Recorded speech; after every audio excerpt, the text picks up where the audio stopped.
Mummy जी, आज के सत्संग के लिए मैंने साड़ियाँ निकाल दी है। जो आपको पसंद है उसे छांट कर अलग कर लीजिए ताकि मैं शेष साड़ियों को अलमारी में रख दूं।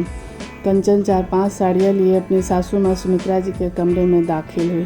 वाह बहू, तुमने तो मेरी सारी चिंता ही दूर कर दी। मैं आज के सत्संग में ये गेरुआ रंग वाली साड़ी ही पहन कर जाऊँगी। ये साड़ी बहुत अच्छी लग रही है। मैं जब इस बार सत्संग में जाऊँगी तो एक बार फिर से मेरी सहेलियाँ मेरी साड़ी देखकर जल जाएंगी। कंचन की साड़ियों को देखकर सत्संग में पहन कर जाने वाली साड़ी का चयन करने के लिए अलमारी खोलकर बैठी सुमित्रा जी की आंखों की चमक बढ़ गई। मम्मी जी, आज किसके यहाँ सत्संग है? कंचन ने सासू माँ की विशेष तैयारी देखते हुए उस उत्सुकतावश पूछा। आज मेरी सहेली शीला के घर पर सत्संग है। शीला का एक बेटा अमेरिका रहता है और वह न हमेशा अपनी इम्पोर्टेड सामान दिखा कर मेरी बाकी की सहेलियों को ललचाते रहती है। इसलिए मैं आज सबसे सुंदर साड़ी पहनकर जाना चाहती हूँ ताकि सबका ध्यान इम्पोर्टेड सामान से हटकर मेरी खूबसूरत साड़ी पर आ जाए। सहेली शीला का इम्पोर्टेड सामान और अपनी खूबसूरत साड़ी की तुलना करते समय सुमित्रा जी के चेहरे पर जलन और घमंड के मिले जुले भाव आ जा रहे थे। मम्मी जी, आप जल्दी से तैयार होकर आइए, तब तक मैं खाना लगाती हूँ। कंचन अपनी सास द्वारा कही गई बातों का अर्थ समझ मुस्कुराती हुई चली गई। जब तक सुमित्रा जी तैयार होकर आई तब तक कंचन ने खाना लगा दिया था। सुमित्रा जी नख से लेकर शिख तक इस कदर तैयार हुई थी जैसे किसी शादी में जा रही हो। उनको देखकर कहीं से भी नहीं लग रहा था कि वह सत्संग के लिए तैयार हुई हैं। सुमित्रा जी खाने के लिए बैठी ही थी कि उनका फ़ोन घनघनाया। हेलो, मैं अभी निकल ही रही हूँ, तुम कहाँ पर हो? जब मेरे घर के नुक्कड़ से ही तुम्हें जाना है तो मुझे भी साथ में ले लेते। ठीक है, जल्दी आओ। फ़ोन रख कर सुमित्रा जी जल्दी खाने लगी। अरे मम्मी जी, संभल कर, इतनी भी क्या हड़बड़ी है? खाना हलक में फंस गया तो लेने के देने पड़ जाएंगे। सुमित्रा जी की आतुरता देखकर कंचन बोली। अरे मेरी सहेली कमला का कॉल था, वो मुझे लेने आ रही है। वह समय की बहुत पाबंद है। अगर मुझे थोड़ी सी भी देर हो गई तो वह छोड़कर चली जाएगी, फिर मुझे ऑटो से जाना पड़ेगा। इसीलिए मैं जल्दी खा रही हूँ। सुमित्रा जी आखिरी निवाला मुंह में डालते हुए बोली। खाना खत्म होने के बाद सुमित्रा जी कंचन को दरवाज़ा बंद करने का निर्देश देते हुए सत्संग के लिए निकल गई। कंचन दरवाज़ा बंद करते हुए सुमित्रा जी के बारे में सोचने लगी। 5 महीने पहले मम्मी जी कैसे बुझ गई थी, लेकिन उसकी एक छोटी सी कोशिश ने उनके चेहरे की रौनक लौटा दी। कंचन 5 महीने पहले की यादों में खो गई। सुमित्रा जी एक जिंदा दिल महिला थी। उनका हंसता खेलता प्यारा सा परिवार था। पति सुरेश जी रिटायरमेंट के बाद घर पर ही रहते थे। दोनों पति पत्नी के बीच अक्सर प्यार भरी नोकझोंक चलती रहती थी। सुमित्रा जी का बेटा अजय बहुत आज्ञाकारी था। बहू भी बहुत प्यारी और मासूम थी। बेटा बहू दोनों में से किसी ने कभी पलट कर उन्हें जवाब नहीं दिया। पोता पोती से घर में रौनक बनी रहती थी। पारिवारिक सुख शांति के बावजूद हमेशा हंसते मुस्कुराते रहने वाली सुमित्रा जी अचानक से बुझी सी रहने लगी थी। उनका जिंदगी से मन उचट सा गया था। हर समय बेजार रहती थी। छोटी छोटी बातों को राय का पहाड़ बनाकर पति से उलझ जाती थी। कभी कभी उनकी लाडली बहू भी सुमित्रा जी के गुस्से का शिकार बन जाती। सुमित्रा जी का बदलता व्यवहार घर में सबके लिए परेशानी का सबब बन गया था। उनकी बहू ने उनके बदले हुए मिजाज का कारण जान उसका निदान करने की ठानी। दरअसल सुमित्रा जी अपने उबाऊ दिनचर्या के कारण धीरे धीरे अवसादग्रस्त हो रही थी। कंचन ने उनकी दिनचर्या को मनोरंजक बनाने की योजना बनाई। कंचन ने बातें ही बातों में सुमित्रा जी की सारी सहेलियों के बारे में जानकारी हासिल कर लिया।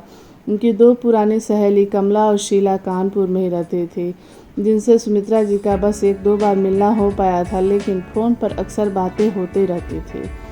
कंचन ने सबसे पहले उन दोनों से कांटेक्ट किया। उनसे बात करके कंचन को पता चला कि कमला और शीला एक ही सोसाइटी में रहती है। उस सोसाइटी में हर उम्र की महिलाओं को ध्यान में रखकर अलग अलग किटी ग्रुप बनाया गया था।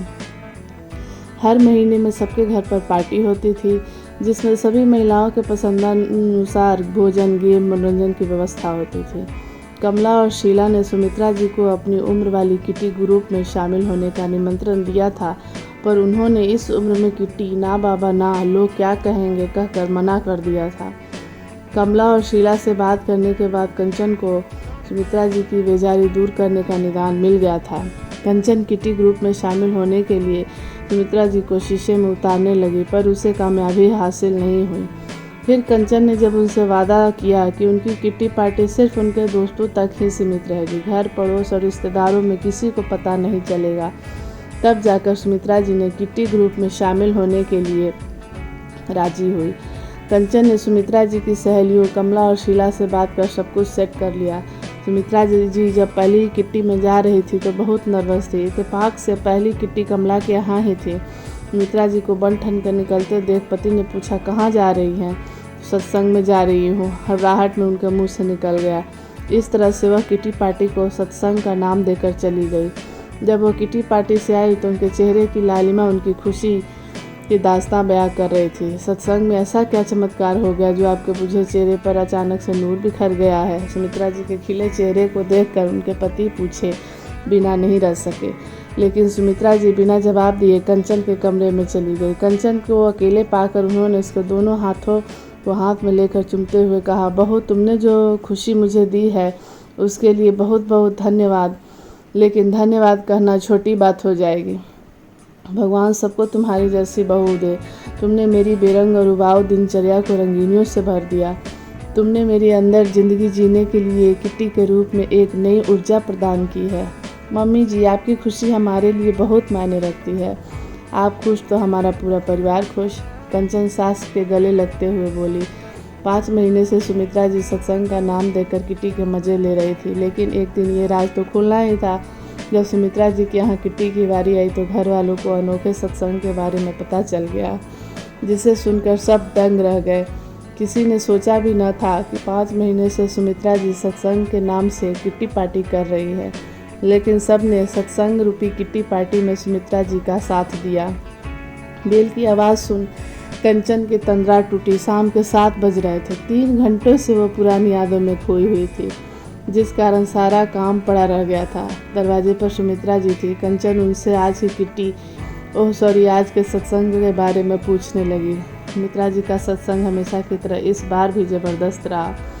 दोस्तों, उम्र के एक पड़ाव पर आकर जब हमारे माता पिता की जिम्मेदारियां ख़त्म हो जाती है और घर परिवार से पूरी तरह वो निवृत्त हो जाते हैं, तब धीरे धीरे वो ज़िंदगी से उदासीन होने लगते हैं, जिसको हम बुढ़ापा का नाम दे देते हैं। ऐसे समय में हम सबको भी सुमित्रा जी की बहू कंचन की भांति अपने माता पिता को खुश रखने की जिम्मेदारी उठानी चाहिए। माता पिता को जिस काम को करने में खुशी की अनुभूति हो, उसे बर्दाश्त करने के लिए उन्हें प्रोत्साहित करना चाहिए, चाहे वो किटी पार्टी हो या सत्संग। ज़रूरी नहीं कि 60 की उम्र वाले सिर्फ भजन कीर्तन और सत्संग ही करें। अगर उन्हें किटी पार्टी करने में खुशी मिलती है तो लोगों को इससे ऐतराज़ नहीं होना चाहिए। दोस्तों, मेरी कहानी आप सबको कैसी लगी बताइएगा ज़रूर, और मेरे चैनल को लाइक और सब्सक्राइब कीजिएगा। धन्यवाद।